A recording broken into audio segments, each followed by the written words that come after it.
Irmãos, nós acabamos de celebrar no domingo passado o Sermão da Planície, segundo São Lucas, chamado Sermão da Montanha, quando lemos em Mateus. Ambos devem ter sido feitos na montanha. São Lucas diz que Jesus subiu com alguns discípulos e escolheu no alto da montanha os 12. Depois, descendo um pouco para um lugar plano com a multidão, ele faz esse ensino importante que resume todo o conteúdo do anúncio do Evangelho.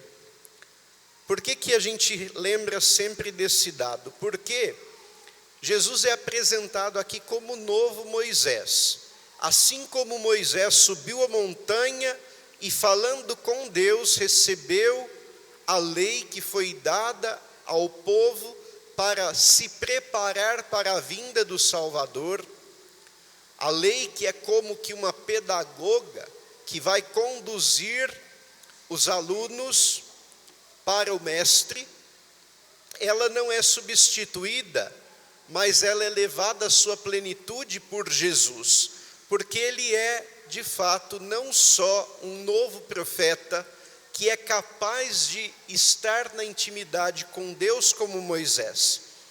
Jesus é a própria palavra de Deus encarnada, e ele vai levar todo o povo para o alto da montanha, para a intimidade com o Pai. Já não tem, portanto, mais uma intermediação de uma pessoa. Todos têm acesso à vontade do Pai, se deixam conduzir por Cristo, se tornam seus discípulos. E aí Jesus vai dar todo o ensino que a gente vai se surpreender, sobretudo com o convite do amor ao inimigo. E por que Jesus nos convida a amar o inimigo, a pagar o mal com o bem? Porque a sua obra, fundamentalmente, é justamente vencer a inimizade. Jesus vem quebrar o aguilhão da morte, que é o pecado. Quando ele nos perdoa, quando nos purifica, ele nos coloca de novo na liberdade de filhos, e assim nós nos tornamos capazes de fazer o bem, de fazer a vontade do Pai. Durante essa semana, na liturgia, acho que da sexta-feira, inclusive, se não me engano, a liturgia falava do amigo fiel que é difícil de ser encontrado. O salmo de resposta convidava, pedia a Deus a graça de poder caminhar nos seus ensinamentos. Muito interessante essa liturgia. E no final nós precisamos descobrir que este amigo fiel, que está junto conosco, quando nós não estamos com a mesa farta, quando sofremos humilhações e perseguições, permanece conosco, é um refúgio seguro. Este bom amigo é Jesus, é aquele que deu a vida pelos amigos. Não tem maior amigo do que aquele que dá a vida pelos amigos. Então, se Jesus é este amigo fiel, só é possível tornar-se um bom amigo, um amigo fiel, na medida em que Cristo habita em nós, em que nós estamos unidos a Ele, porque Ele, vencendo o nosso pecado, quebrando o aguilhão da morte em nós, nos tornando de novo filhos libertos, capazes de viver o bem, então também nos tornamos com Ele bons amigos, capazes de viver a fidelidade, de permanecer unidos, mesmo nas provações, mesmo nas dificuldades da vida. É assim que nós entramos nessa liturgia de hoje, que é sequência desse ensino. Olha que interessante a preocupação de Jesus. Começamos com essa pergunta: pode um cego guiar outro cego? Isso diz respeito à função, a palavra me fugiu agora, ao cargo, né? Quando nós assumimos a o empenho de ensinar os outros, né? E a gente faz isso com muita facilidade, né? Nós vivemos numa sociedade em que as pessoas a todo momento querem ensinar as coisas, né? Às vezes nem sabem o que estão falando e querem ensinar. Se acham influenciadores, né? Como se fossem mestres que pudessem conduzir a verdade e a alegria a respeito de todo o assunto. Muitas vezes a pessoa nem estudou para aquilo e quer ensinar, não é? Tudo bem, mas vejam que interessante essa reflexão. Um cego pode guiar outro cego? Não vão cair os dois num buraco? É melhor que primeiro você tire a trave do seu olho. Olha que desproporcional, né? Uma trave, como um galho, né? Saindo do seu olho. Tem que tirar isso primeiro, quer dizer que você não está vendo nada. É muito maior do que o cisto que você está vendo no olho do seu irmão. E depois vai dizer que o discípulo pode ficar igual ao mestre, não ultrapassar o mestre. O que isso quer dizer? Assim como Jesus é o único amigo fiel verdadeiro, e só nele nós podemos nos tornar bons amigos, Jesus também é o mestre, o único mestre verdadeiro, o único capaz de ensinar, porque ele ouviu a vontade do Pai, diretamente do Pai. Ele conhece perfeitamente todas as coisas, porque é Deus. Ele é o mestre que ao mesmo tempo é a própria luz. Você não pode ensinar nada que está além de Cristo. É impossível, porque não existe nada além de Cristo. Ele é a plenitude da verdade. Ele é o Verbo de Deus encarnado.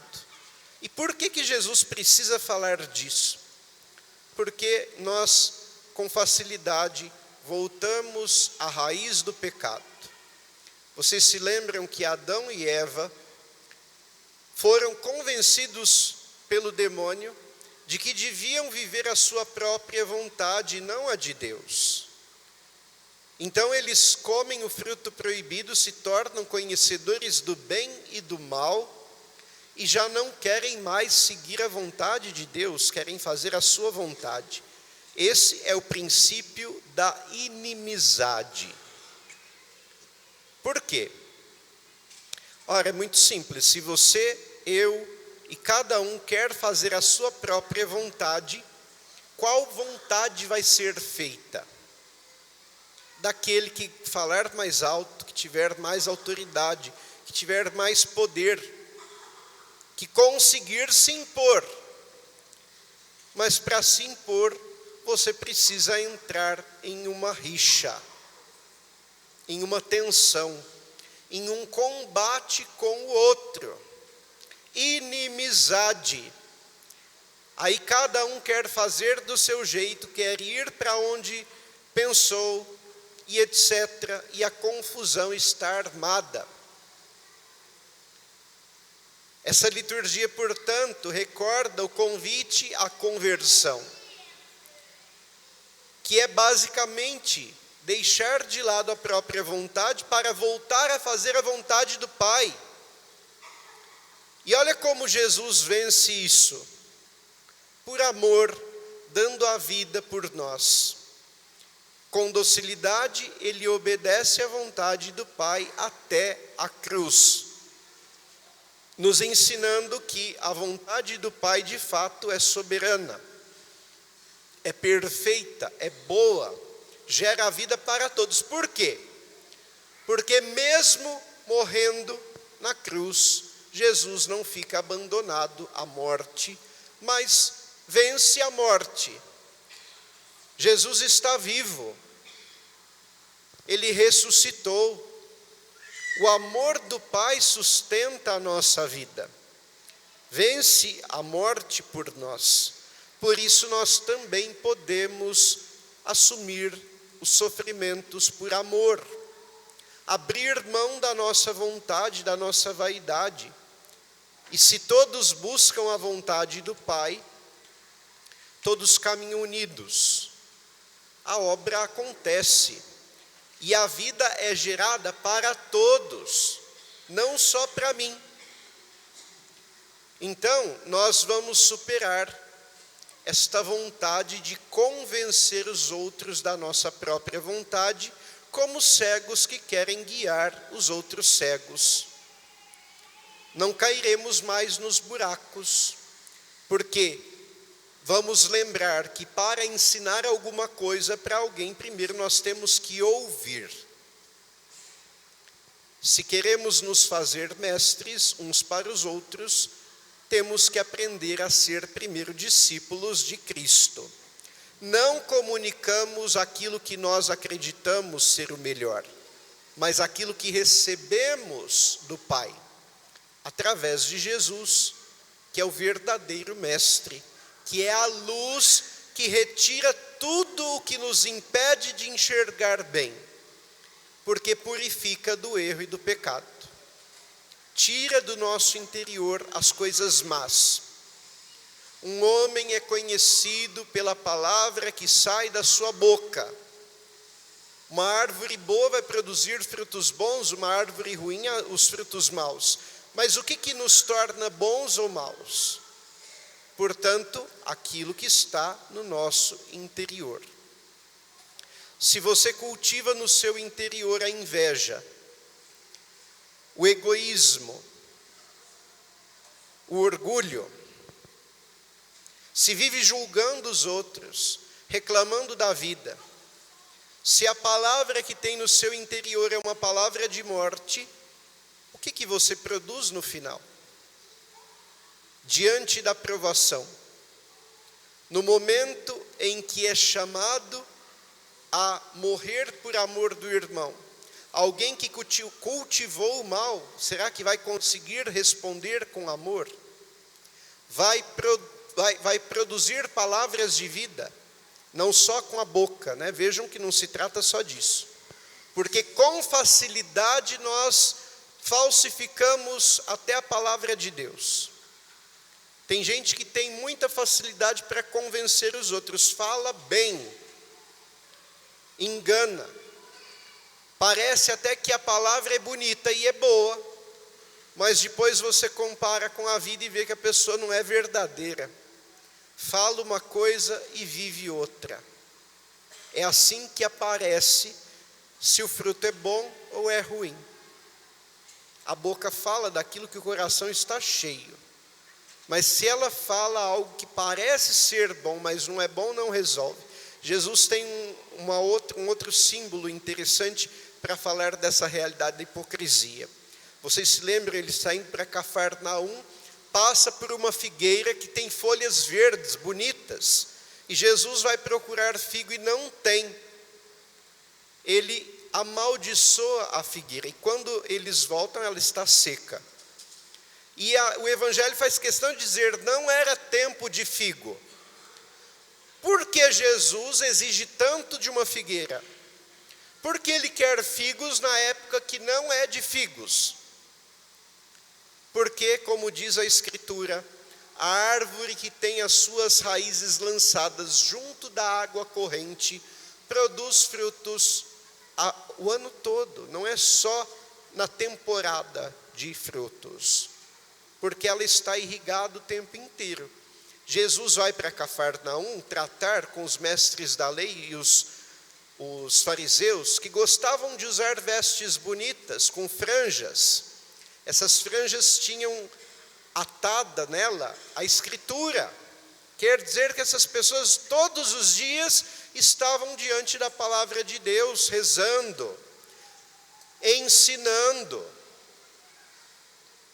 Como você escuta, reza diante da palavra de Deus todos os dias e não tem frutos?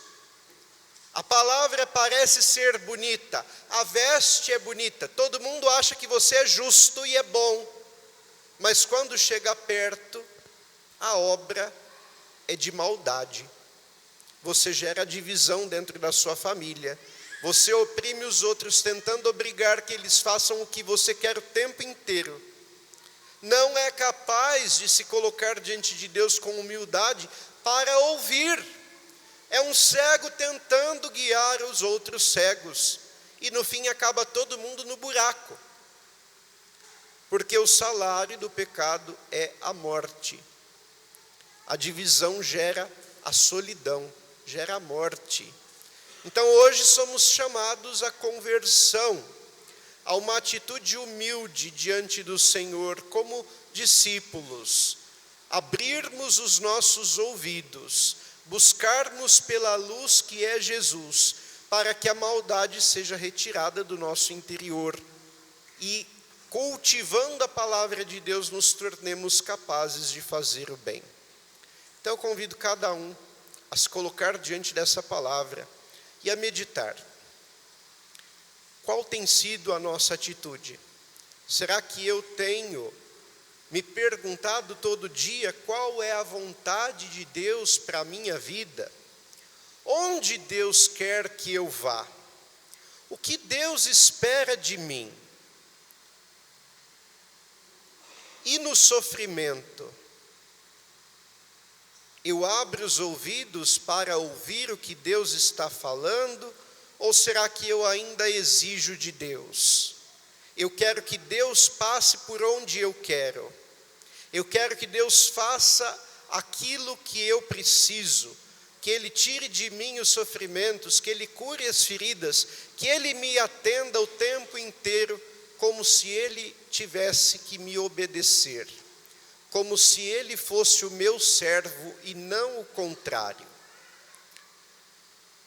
Se pergunte, se coloque diante da palavra, mas no final vamos pedir ao Senhor esta humildade de servos e este olhar iluminado pela presença de Cristo, para que nós tenhamos condições de iluminar uns aos outros, de comunicar o ensinamento que temos recebido do Senhor.